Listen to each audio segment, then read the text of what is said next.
Let's go to Jonathan Lee right now, because there is events that are going to be taking place specific to Australia today, Peter, isn't We're it? coming into our own now. It's a different gear down at Australia House. This is Australia's High Commission here in London. It's close to Trafalgar Square. You'll know where it is if you've come to Britain at any time. Of course, we've got an acting High Commissioner there. The Prime Minister arrived yesterday. And these wonderful 10 Australians, but all, Gay Waterhouse, we'll talk to her a little bit later in the show. A number of Australians also personally invited by the royal household.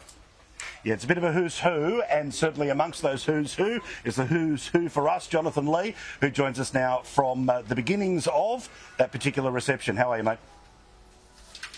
Yeah, very good morning to you from London, Paul, and for those back home, good evening. It's going to be quite a reception here today with Anthony Albanese giving a key speech. But before I tackle that, he's also had a bilateral meeting this morning with Justin Trudeau, Canada's Prime Minister. It's quite fascinating here to be in London because in some regards it feels a bit like summit season. It's a time when London itself is a city in mourning, the United Kingdom is in mourning, but you've also got foreign leaders meeting up.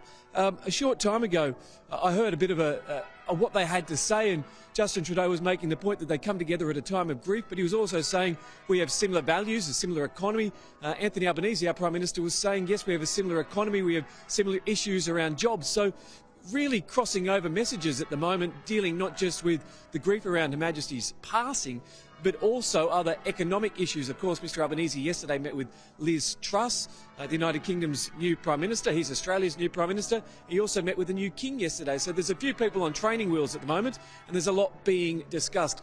I also want to play you this grab. This is what the Prime Minister had to say about his respects for the Queen, and then we'll tackle what's going to happen.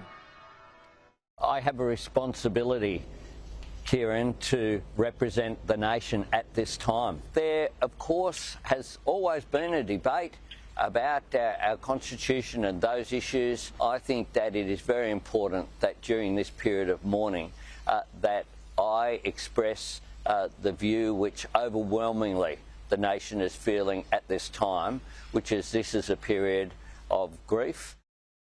We have some incredible people who've come over for Her Majesty's funeral, these 10 everyday Australians who get the opportunity to sit there in Westminster Abbey amongst 2,000 other people and pay their final respects to the Queen. The likes of Danny Abdallah, of course, who lost his 3 children, also Dylan Alcott, the Australian of the Year and tennis champion that he is.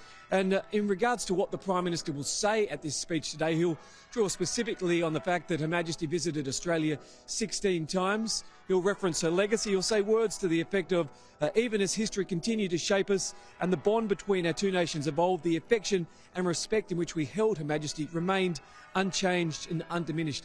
He'll also reference, or we understand he'll also reference, part of a speech Her Majesty gave when she first came to Australia, Paul, where she went on to say, since I first stepped ashore here, I have felt part of this rugged, honest, creative land. I've shared in the joys and the sorrows. So it will be a significant event today, and it's nice to see everyday Australians being recognised too at this time of grief.